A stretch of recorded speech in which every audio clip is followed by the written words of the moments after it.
Hello, ladies and gentlemen, once again. This is Eddie Marcus, and I'm here today to tell you something that I've kept secret. I've asked you to make me the next senator from the state of Minnesota with an ambition to become president of the United States in 2020 and liberating the world with your support a few years after that. But my secret is this. I recognize that the chance of my becoming senator, just asking you as an independent to write me in, stands about as much chance as the sky falling in. And so I think it would be moving and helpful for me to just share with you my true reason for seeking this office.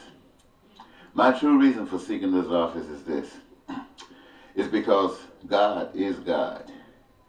And this nation is an amoral nation. This nation is so far away from God till it is absolutely pathetic. In fact, God called me years ago in the early 80s to tell the Christian community, all of you, whatever denomination, whatever fast you fall yourself into, that all of you were on the path to hell. And in that it was understood that the people who outside of God's, at least wanting to know, is on the path to hell. Where else can they be? Now that doesn't mean that they are not good people in America, in the church and out of the church. They're good people. But good is not enough for heaven. Heaven is the best, and heaven requires the best. And for those who want to experience heaven, my friends, you got to be the best. And what is the best? The best is that you are aware of God. You respect God by treating people like you want to be treated. Standing up for it and letting nothing else sway you. That is the best. And so when I look out here, I see all these wonderful basketball players. Many of them are black. I look at the football players. Many of them are black. And I look up even Miss America this year is black. And all kind of things to indicate that blackness is great, regardless of how people have tried to keep it down, how tried to make mockery of it. It's still there, and it's still. And then I look at myself. God proved to me that America was an amoral nation, that its religious order was just as fake as a $3 bill. It might not know it, but God wants you to know that you're fake as a $3 bill. And on the other hand, you who are in the community calling yourself good, he wanted me to show you that your goodness was not good enough. And so I had been directed to travel around, I went around the world a little bit, some places through the military, and got a chance to find out that these truths that I've been sharing with you are absolute. Basically everywhere I went, they were evident. In fact, I went no place where they were absent. But I want to focus here at home. Look at this nation. Everybody have the same requirements for survival. Everybody. Not a single resource that is necessarily essential for the fulfillment of that comes from man. It comes from the maker, God. God, my friends. I don't care how you try to shape it and fix it. It came from God. And that means it didn't come from human beings, flesh and blood like you and I. It came from a spirit, unseen, untouchable as far as we know. And there it is. And the need for survival is apparent because when we are missing something, it starts showing. And so we know we got to deal with that. And so we come up with those things essential like food and clothing and shelter. And education takes us forward. Healthcare maintains us when we're falling down. And the only way we can get this stuff done, if as an individual, is to work. And if we become a collective, then we don't have to work so hard because we spread it all across the billions of us, with each of us giving just a little bit of whatever it is that we have been given, that which gives us our greatest joy in doing. And then we do it. So we're exercising, we're engaging ourselves in the creative process of taking care of not only ourselves, but everybody on the face of the earth. And if this is an absolute necessity, if this is an absolute requirement, why in the heck do you have to go borrow money to get it? Who is this that's charging you money?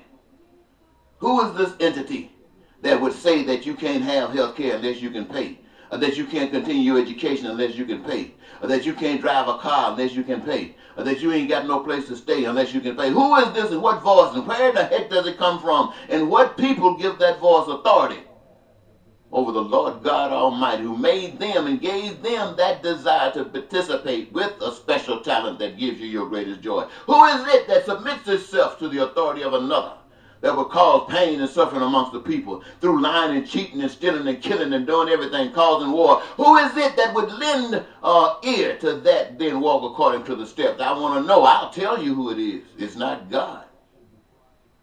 And I'm not going to call it the devil. I'm going to call it men trying to be God. Yes, my friends. I've traveled the state. I've carried this message to so many states. I've written a book about it. Not an ear could hear. Washington, D.C. They're having no place to stay, just out on the streets traveling, spreading the good news about this wonderful heaven that's possible to exist on earth. Looking at the police department trying to get put up for the night. Ended up throwing me out in the street face down.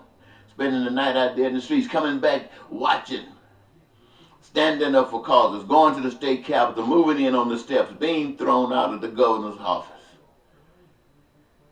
Committing crimes, trying to get attention, knowing that if I don't, jail is where I'm headed, and that's where I got hit, jails and prison. Still trying to get the message to you about this wonderful possibility. Running for office. I've been seeking the office for mayor of a couple of cities, United States senator, governor, president several times. Why? Because I know that everybody that was running for office, even then and now, is not fit to take you anywhere out of this swamp that we're all in. The only thing they can do is keep this road rolling the way it is. Why? Why? Because that's all they know. They've exorcised God. God is not there. God is eliminated. But you got good people. But good people can't resolve the problems. Everything they do creates a new problem. Good people. I'm not here because I'm good. I'm here because God says if you want to live as though you fantasize heaven to be, the power is in your hands to do it. Now, all you have to do is treat people the way you want to be treated. Respect God as the master, not Trump. Trump is the best that you, the people of America, could produce. You're talking about him. You talked about him before he started running. You talked about him while he was running. You're talking about him while he's in office, but he's still there doing what he's doing, and your talking don't mean a thing. And people saying, well, he might be an immoral person, but we like what he's doing. So if he's an immoral person, then what he's doing is immoral. And what you're saying is that you put up with immorality, which Trump knows it makes you just like him. Golly, can't you see that? No, you can't see that. You have to have the scales woven back from your eyes, and that can only come when you make up your mind that God got to be real. Because this junk that you're living in is just not good enough. And yes, this is why I'm running for office.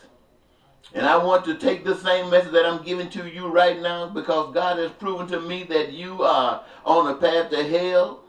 You are an amoral nation. Right now they're talking about, I heard somebody say on the news about punishing the Palestinians by closing down an embassy or something.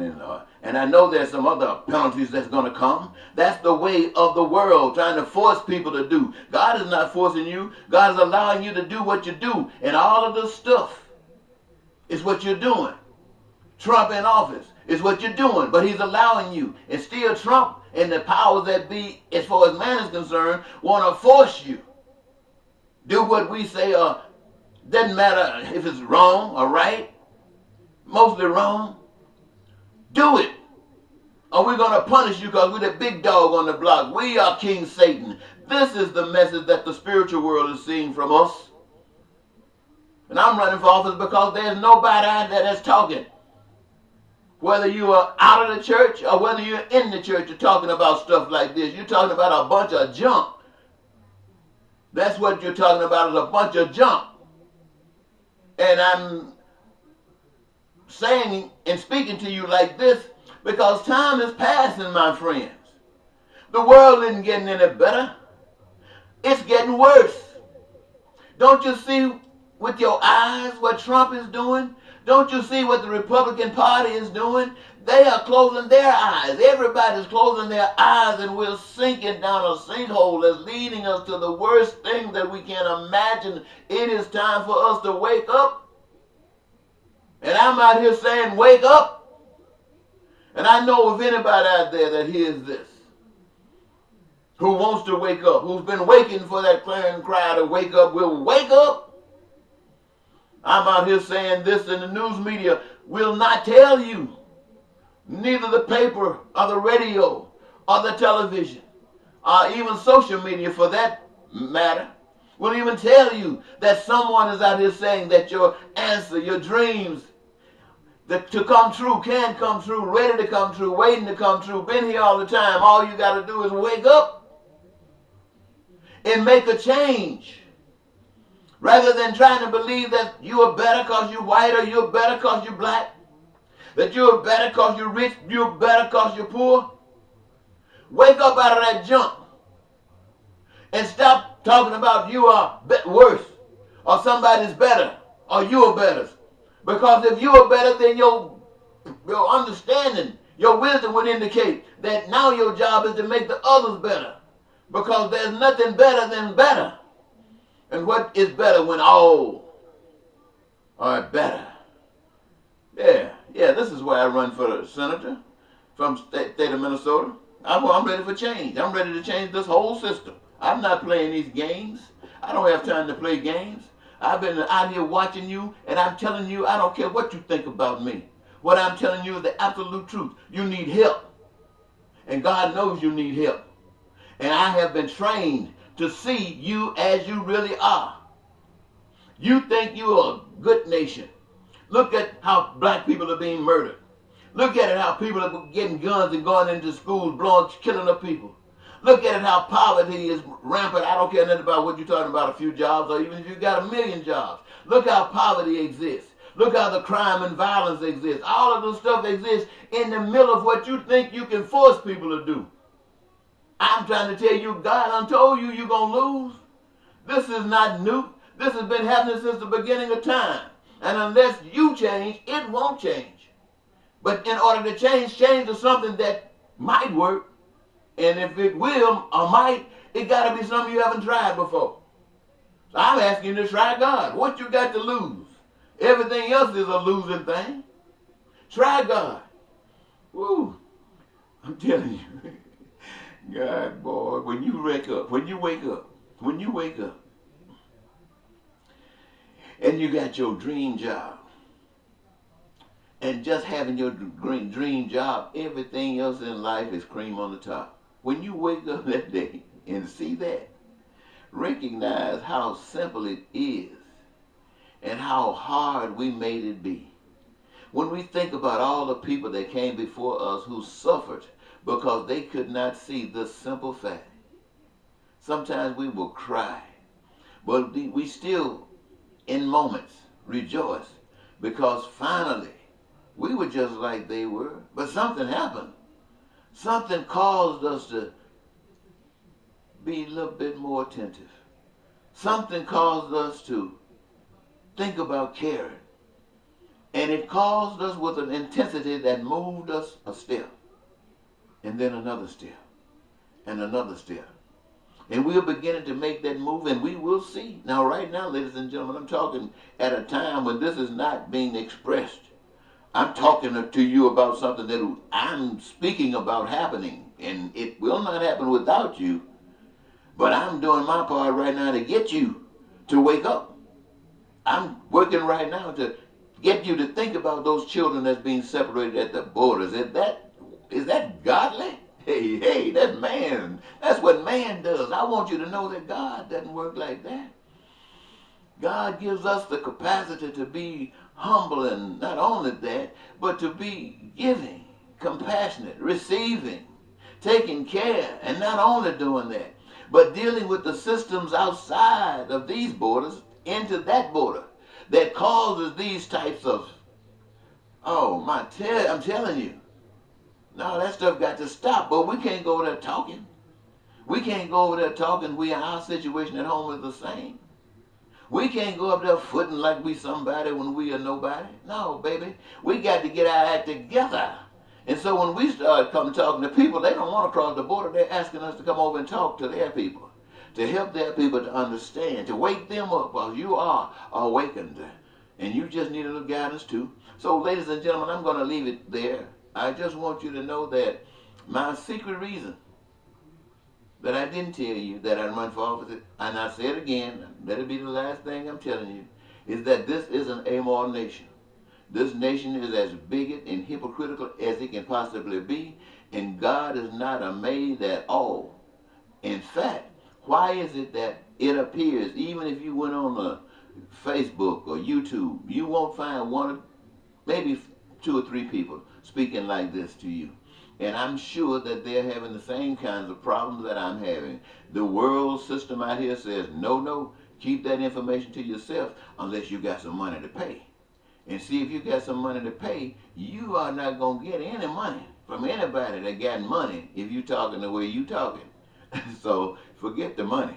You better expect the truth to rise. But the truth can do nothing for people who got a heart of iron. Okay. Talk to you later. Bye-bye.